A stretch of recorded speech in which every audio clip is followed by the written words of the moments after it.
Sairam students, let's begin with the Political Science, Class 8, Chapter number 3. Why do we need a parliament? Before going ahead, let's understand why do we need a parliament. See, we know that India is the world's largest democracy. But what does this mean? It means that citizens of the country choose their own representatives who form the government. So these representatives form a legislative body known as the parliament. Now that only let us learn about more about the Parliament of India. In this chapter we are going to learn about that. Now before starting with the main topic, let's go through the content of our topic. In this we have the introduction first, then why should people decide. The people means they are playing the key role in this decision making. So that is like we have to understand why people have been considered as the most important there. And then people and their representatives, what they are called as, that also we are going to learn. Then the role of the parliament. And then in the next topic, who are the people in parliament. So these are the main topics that we'll be covering in this chapter. Let's begin with the introduction here. See, we in India pride ourselves on being a democracy. I hope you all know the meaning of democracy very well, right? Democracy is what? Government for the people, of the people, and by the people. That is only known as a democratic form of government, right? Then here we will try and understand the relation between the ideas of participation in decision making and the need for all democratic governments to have the consent of their citizens. So it is these elements that together make us a democracy. I hope you understood the meaning of democracy again one more time now. And this is best expressed in the institution of the parliament. Now here the image of the parliament has been given to you. See, you can see like it has been shown in that way. The people are the main holders there, right? They are the elected representatives. They are the main person. In the image it has been shown in that way. They play the key factor in the working of the parliament. Now how the parliament enables citizens of India to participate in decision making and control the government, that we will learn in this now. Thus, making it the most important symbol of Indian democracy and a key feature of the Constitution. As citizens of a great country, we all have a duty to abide by the law and the fundamental principles of our Constitution. And it is this Constitution that upholds the democratic values that our forefathers struggled to establish. So before we attained independence from the colonial rule, only a few select people had the fundamental rights to vote. People couldn't voice their opinions freely. That we'll be learning in the next topic. So it means parliament is a very important for Indian citizens. Why? Because it gives them the opportunity to participate in decision making and control of government. Parliament is most important symbol of Indian democracy and a key feature of the Constitution. So why should people decide? Now the next topic in this, after the introduction, will begin with why should people decide. See, India as we know became independent on 15th August 1947, right? Preceding this was a long and a difficult struggle in which many sections of society participated. People from various backgrounds joined the struggle and they were inspired by the ideas of freedom, equality, and participation in decision making. Under colonial rule, the people had lived in fear of the British government and did not agree with many of the decisions that they took. See, you have already learned in the history about this, right? The colonial rule. People cannot protest against them, right? Whatever the British government used to impose, or whatever they will say, the people were They have to follow that only. They were not be going against that, right? They couldn't fight against that. But then slowly and gradually we could see that we got the independence. But they faced grave danger if they tried to criticize these decisions. We have learned that also. If anybody has tried to criticize, if they are not following the decisions taken by the British government, the punishments that the Indians faced at that time. So the freedom movement changed the situation, right? This is what you all have learnt in that. But the freedom movement changed. Yeah, this is okay. Then the nationalists begin to openly criticize the British government and make demands. As far back as 1885, the Indian National Congress demanded that there be elected members in the legislature with a right to discuss the budget and ask questions. Now, you all know very well about the Indian National Congress, right? The Indian National Congress, it is often called as a Congress Party also, or simply Congress is a political party in India that was founded in 1885. It was the first modern nationalist movement to emerge in the British Empire in Asia and Africa. Even that Indian National Congress demanded that there should be the elected members in the legislature with the right to discuss the budget and ask questions. The Government of India Act 1909, then the Government of India Act 1909, it allowed for some elected representatives, not for everyone but for some elected representatives, while these early legislatures under the British government were in response to the growing demands of the nationalists.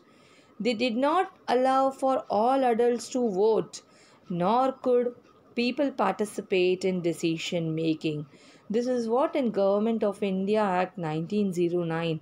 Everybody was not allowed. Only some elected representatives were allowed to vote.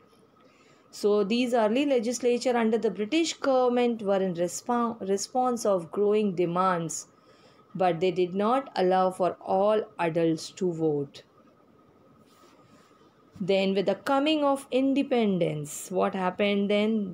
After the experience of the colonial rule as well as the participation of different people in the struggle for freedom, left little doubt in the minds of the nationalists that all persons in independent India would be able to participate in decision making. Yes, but then that question was answered with the coming of independence, correct? After the independence, we were going to be the citizens of free country, correct? This is what this did not mean, but after getting the freedom also, after becoming the citizens of free country also, this did not mean that the government could do what it felt like. It meant that the government had to be sensitive to people's needs and demands. See, with the coming of independence, we became citizens of free country. Then in independent India, the government could not do what it felt like.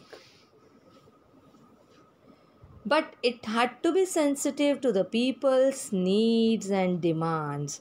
The dreams and aspirations of the freedom struggle were made concrete in the Constitution of Independent India that laid down the principle of universal adult franchise. I hope you all know very well about the universal adult franchise. What is that? That is all adult citizens above the age of 18. They have the right to vote. It laid down the principle of universal adult franchise. What does it mean? That all adult citizens of the country have right to vote. So UAF means Universal Adult Franchise. According to this, what everyone, that is every citizen of India of 18 years and above, irrespective of caste, color, creed or religion, has a right to vote. This is also stated in our Constitution of India. Every citizen of India has the right to vote. Now here you can see the image has been given to you. The above photo shows a voter reading instructions on how to use an electronic voting machine. Electronic voting machine is EVM. What is that EVM actually? Electronic voting machines. These were used actually, it's a standard means of conducting elections using electronic voting machines, that is called as EVMs in India. The use of EVMs and electronic voting was developed and tested by the state owned Electronics Corporation of India and Bharat Electronics in the year 1990s, but they were introduced in Indian elections between 1998 and 2001 in a phased manner. The electronic voting machines have been used in all general and state assembly elections of India since year 2004. So EVMs were used throughout the country for the first time in 2004 general election. Yeah, the image of that EVM machine, that is electronic voting machine, has been given to you. But for what it has been started using, why the EVM was used? The main purpose was the use of EVMs in 2004 saved around 1,50,000 trees, which would have been cut to produce about 8,000 tons of paper for printing the ballot papers. So before using the electronic voting machines, the ballot papers were used. In that, the stationery, the paper was used. So after using the EVM, after switching it to EVM, that is electronic voting machine, that much of that 1,50,000 trees could be saved. Because of that, the paper that was wasted for the ballot, that has been saved here. So let's have the quick recap of what we have learned in the today's topic. First, we just started with the introduction. In that, we learnt about that our India, we as the Indian, we take a pride of being a democratic country, right? And that we just revise the meaning of democracy. What is a democratic form of government? That is government for the people, of the people, and by the people. It means elected representatives of the government. That is a democratic form of government. Then further we learnt about Parliament is very important for Indian citizens because it gives them the opportunity to participate in decision making and control of government, right? Parliament is most important symbol of Indian democracy and it's a key feature of the constitution. Then we learnt about why should people decide. In that we saw the preceding independence was a long and difficult struggle period in which all sections of society participated, correct? People from various backgrounds joined the struggle. They were inspired by the idea of what? Freedom, equality and participation in decision making.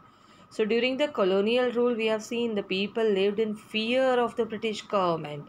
They did not agree with their numerous decisions, but they faced numerous problems if they tried to criticize them, correct? But what gave them the relief from all this numerous problems?